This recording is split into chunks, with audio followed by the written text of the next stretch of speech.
بسم اللہ الرحمن الرحیم۔ السلام علیکم۔ اسرائیل اور فلسطین کی آپس میں جنگ ہو رہی ہے، جس میں وہ عام شہریوں پر دونوں سائڈ سے راکٹس آ رہے ہیں، یعنی مسلمان بھی راکٹس پھینک رہے ہیں ادھر جس میں سے، اور اسرائیل بھی مسلمانوں پہ راکٹس فائر کر رہا ہے، اور دونوں سائڈ پہ جو بچے ہیں، یعنی جو انوسنٹ لوگ ہیں، معصوم بچے، عورتیں، خواتین اور مرد، وہ مر رہے ہیں۔ اللہ پاک نے اس سے بالکل منع کیا ہے۔ میرا اس سے پچھلا کلپ اسی پر ہے، وہ آپ بہرحال دیکھ سکتے ہیں۔ میں جس اینگلز پر بات کرنا چاہتا ہوں، جس زاویے پر، وہ یہ ہے کہ سن 71 کی جب جنگ ہوئی، میں 8 سال کا تھا اور میں کراچی میں تھا۔ مجھے یاد ہے کہ کہا گیا تھا کہ آپ گھر کے تمام شیشے کالے کر لیں تاکہ رات کو روشنی باہر نہ آئے۔ اب ذرا دیکھیے میں آپ سے کیا شیئر کرنے لگا ہوں۔ تمام جو گاڑیاں تھیں اس کی ہیڈ لائٹس اوپر سے جو گول ہوتی ہے نا، اوپر کا جو ہاف ہے، اوپر والا جو آدھا ہے، اس کو آپ کالا کر لیں تاکہ لائٹ نیچے ہو، وہ ہوائی جہاز سے، فائٹر پلینز دشمن کے جہاز سے نظر نہ آئے۔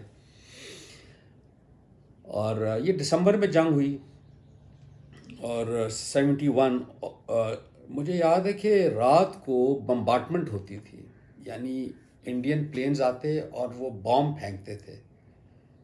وہ آج بھی میرے اندر وہ خوف ہے اس کا، وہ جو شیلنگ ہوتی تھی، بمبارٹمنٹ ہوتی تھی، آپ یقین کریں، یعنی کیا۔ اور ہم کو یہ کہا گیا تھا کہ آپ نے گھر کے اندر ایک سیکیور جگہ، جیسا سیڑھیاں ہیں تو اس کے نیچے، یا کوئی ایسی جگہ ہو اس کے ادھر آپ پڑاؤ کریں جب سائرن بجے۔ اور مجھے یاد ہے سائرن ہوتا تھا، یعنی جب سائرن جب ہوتا تھا نا کہ اب حملہ آ رہا ہے، تو سائرن اوپر نیچے ہوتا تھا، آواز وہ جس طرح اس طرح آواز آتی، اور جب اٹیک کلیئر ہو جاتا تو ایک اسٹریٹ آواز آتی تھی۔ تو اس آواز پہ سارے گھر والے، ہم رات کو اسپیشلی ہوتا تھا، ہم اس طرح ہم پناہ لیتے تھے گھر کے اندر۔ اچھا، جب وہ بمبارٹمنٹ ہونی، یقین کریں شیشے اس طرح ہلتے تھے جیسے کوئی زور زور سے دروازہ کھٹکھٹا رہا ہو نا، زوردار، تو دروازے کی جو ایک آواز آتی ہے، پورے گھر میں وہ آواز گونجتی۔ اور ہمیں یہ بھی بتایا گیا تھا کہ آپ نے کان میں روئی رکھنی ہے۔ تو میں تو 8 سال کا تھا، ہم بچے، اب تو بہت خوف تھا۔ اور مجھے اب بھی یاد ہے کہ کچھ بم ہمارے گھر کے قریب گرے۔ میں آپ سے کیا عرض کروں، وہ ایسی اس کی دہشت ہے کہ وہ دہشت آپ کے ذہن سے نکل نہیں سکتی۔ ابھی یعنی ہم بچ گئے، اس میں میرا باپ، میرا بھائی، میری بہن، میری ماں، کوئی مر جاتے پھر کیا ہوتا۔ وہ سکارز کہتے ہیں، وہ نشان آپ کبھی بھی نہیں دھو سکتے زندگی میں۔ میں اب آپ سے یہ عرض کرنا چاہ رہا ہوں، پاکستان جیسا بھی ہے، یعنی جو اسرائیل اور فلسطین میں وہ غلط ہے، اب پاکستان پہ آئیے، پاکستان جیسا بھی ہے وہ ہمارا ملک ہے، اس میں امن ہے، چین ہے۔ آپ مسجد میں نماز پڑھنے جا سکتے ہیں، آپ اسکول کالجز جا سکتے ہیں، آپ شام کو اپنی ایکسرسائز کر سکتے ہیں، آپ اپنے پروفیشنز پرسو کر سکتے ہیں، ہر چیز کر سکتے ہیں۔ ہے مشکلات ہیں، یعنی پاکستان ہمیشہ سے مشکل میں ہی رہا ہے، لیکن جنگ نہیں چھڑی ہوئی، راکٹس فائر نہیں ہو رہے۔ اس وقت جب میں آپ سے گفتگو کر رہا ہوں، کوئی آپ کو بمبارٹمنٹ کی آواز نہیں آ رہی۔ یہ اس وقت ادھر ہو رہا ہے، یعنی میں باپ ہوں، میرے بچے اور بیوی ہیں، اس وقت ایک باپ، اس کے بچے، بیوی پناہ لے رہے ہیں، بلڈنگ کے نیچے دبے ہوئے ہیں۔ اس لیے اس ملک مطلب پاکستان کی خیر چاہیں، اللہ کا شکر کرنا سیکھیں۔ یہ میں اپنے آپ کو کہہ رہا ہوں، میں بھی بددل تھا ملک سے ہوں، لیکن آج ایکچولی میں جب ظہر کی نماز سے نکلا تو میرے ہمسائے ہیں ڈاکٹر شزار صاحب، ان سے بات ہوئی، انہوں نے بڑی اچھی بات کی کہ عامر دیکھیں، ہم نماز پڑھ کے آرام سے آئے ہیں، اور یعنی کہ وہ بمبارٹمنٹ نہیں ہو رہی۔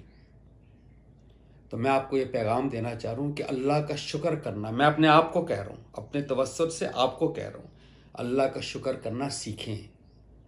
نعیم بخاری صاحب جو اینکر جو ہیں ٹی وی پر بھی آتے ہیں، لائر ہیں، ان کی بڑی اچھی ایک بات ہے، بڑے سال پہلے انہوں نے ایک بات کہی، جو ہے اس کو چاہو، یہ انہوں نے کہا، یعنی جو ہے، امن ہے، سکون ہے، حالات جیسے بھی ہیں فلسطین اسرائیل جیسے نہیں ہیں، ہم اس پر اللہ کا بہرحال شکر کرنا چاہیے۔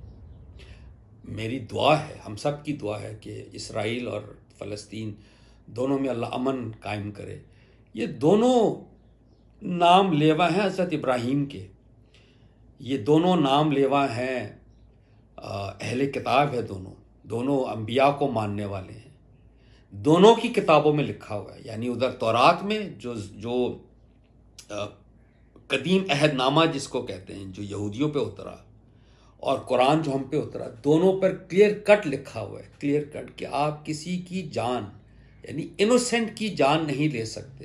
کسی نے کوئی فساد کیا وہ الگ چیز ہے، وہ تو پولیس اس کو دیکھے گی، اس کو پھانسی بھی دے سکتی ہے، اللہ نے قرآن میں دیا، لیکن جو معصوم بچے، عورتیں، خواتین، بوڑھے، حدیث میں آتا ہے حضور علیہ السلام نے فرمایا کہ جب جنگ ہو اس طرح، جس کو کولیٹرل ڈیمیج کہتے ہیں، یہ نہیں ہو سکتا۔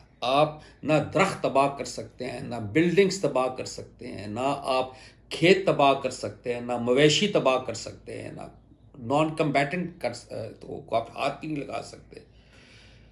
اللہ تعالیٰ رحم کرے، اور دین پر چلنا، اللہ کی منشا کو سمجھنا اور اس پر عمل پیرا ہونا ہمارے نصیب میں کرے۔ یہ جوز بھی کلیم کرتے ہیں، یہودی، کہ ہم اہل کتاب ہیں، اللہ نے ہم سے بات کی ہے، ہم اللہ کے خاص بندے ہیں۔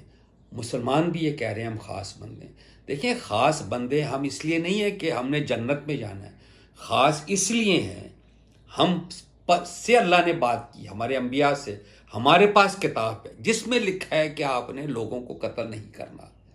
تو اگر آپ قتل کریں گے اور آدھی دنیا جو کھڑی ہے وہ ایتھیسٹ دہریہ بن جائیں گے کہ ایسے دین سے ہم باز آئے، ایسے اللہ سے ہم باز آئے، تو کیا ہوگا قیامت کے دن؟